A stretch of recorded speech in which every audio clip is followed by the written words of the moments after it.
Kata benaya ini bagus. Benaya dalam bahasa Ibraninya artinya Yahweh membangun. Ya, kalau Anda punya anak mau dikasih nama, ini opsi yang baik sekali. Bahasa Indonesianya benaya pakai Y, bahasa Inggrisnya benaya. Tapi bahasa Ibrani artinya Yahweh builds, is building something.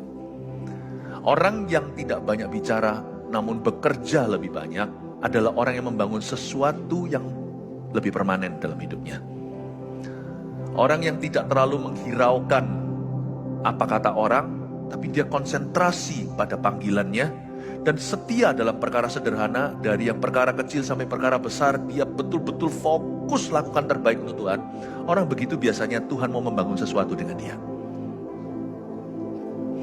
Orang yang tidak sukanya berdebat atau cari-cari kesalahan orang, kalau memang dia menemukan kesalahan, dia pasti akan juga menemukan perannya bagaimana membetulkan kesalahan itu, dan dia pasti melakukan dengan cara yang Tuhan anjurkan, bukan seenak gua.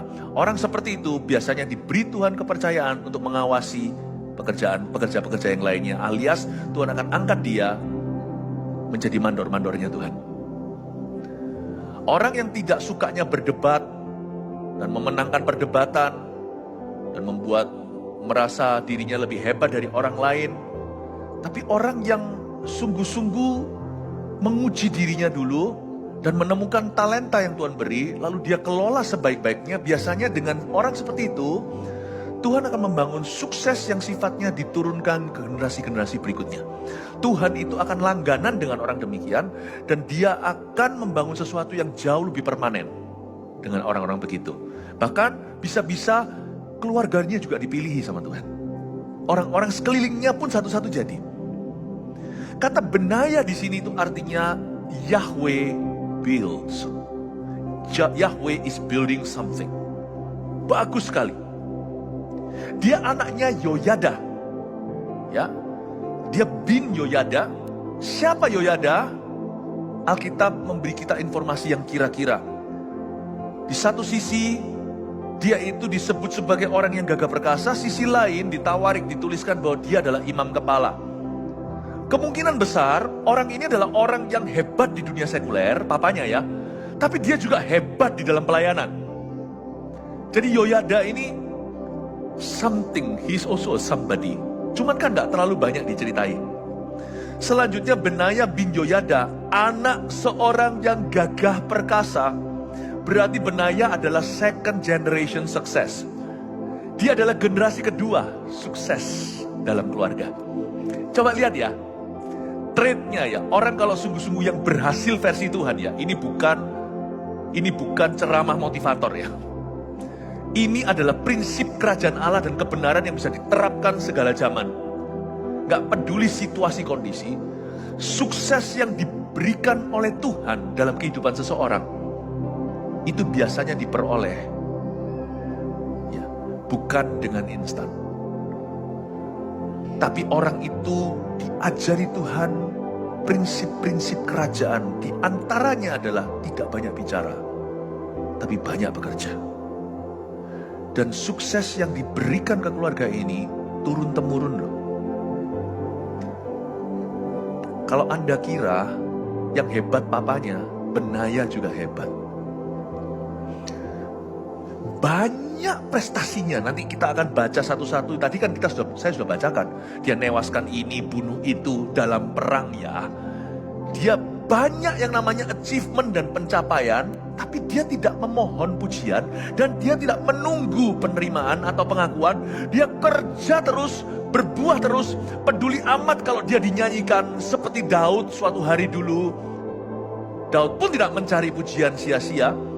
Itu pilihan orang, dinyanyikan atau tidak, gua gak peduli, pokoknya aku setia pada panggilan. Daud dinyanyikan, Saul membunuh beribu, Daud berlaksa, Saul gak enak hati, Saul gak suka hati. Gara-gara itu Saul aniaya Daud. Kenapa wanita-wanita Israel putri Sion memuji dia? Kenapa gak memuji aku, kata Saul.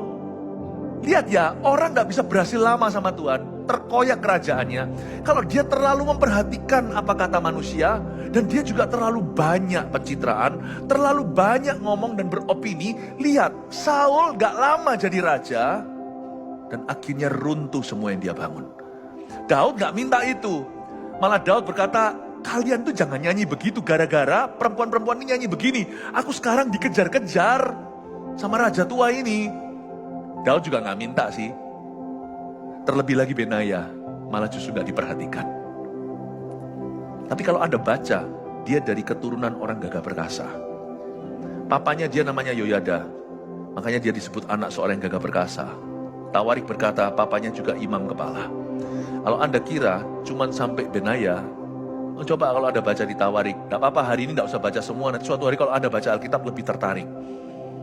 Tapi izinkan saya ceritakan aja penemuan-penemuan saya. Enak kan langsung disuap nasi, langsung dikasih proteinnya.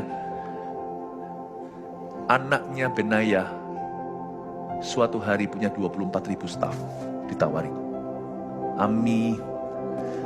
Namanya saya lupa. Amisad. Maafkan, saya belum sempurna pengetahuan tentang Alkitab. Amisadab atau apa gitu. Ya Amisadab.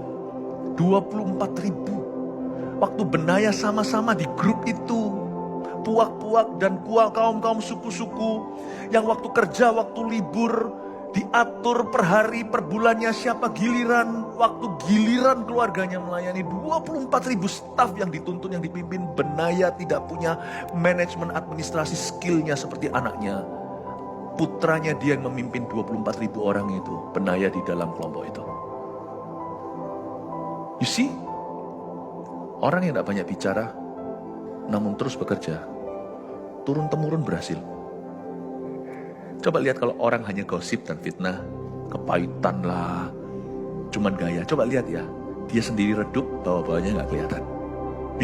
Saya pelajari satu hukum rohani ini dari cerita ini. Saya pelajari sebuah gravitasi berkat atau kutuk, terserah kita. Gimana kita menabur, kita akan menuainya. Dalam hal ini bukan soal anugerah, ini soal pilihan. Anugerah akan mengikuti pilihan kita. Dan saya menemukan suatu rumus di dalam pelajaran tentang Benaya bahwa orang yang tidak banyak bicara namun bekerja dan mengajarkan orang-orang sekelilingnya kebudayaan yang sama, itu suksesnya itu bisa kerasan di sana. Berkat Allah itu bisa tinggal dan turun ke jubah, janggut dan jubahnya.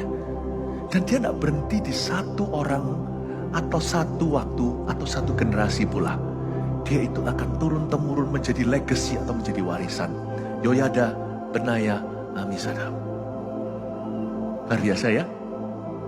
Kita baca sedikit lagi ya, dia dari mana nih? Kalau kita kira dia memang hebat, dia jago berkelahi, makanya dia jadi tentara Kopassus atau tentara khusus. Anda lihat ya, dia punya permulaan yang sederhana. Jadi hidup itu sebenarnya berakhir di mana itu juga pilihan kita. Meskipun ada takdir Allah di baliknya, tetap ada kedaulatan Tuhan. Selanjutnya Benaya bin Yoyada, anak seorang yang gagah perkasa yang besar jasanya. Kata besar jasanya itu garis bawah. Itu berarti dia tuh banyak prestasinya, tapi tidak dinyanyikan seperti Daud dinyanyikan berlaksa-laksa.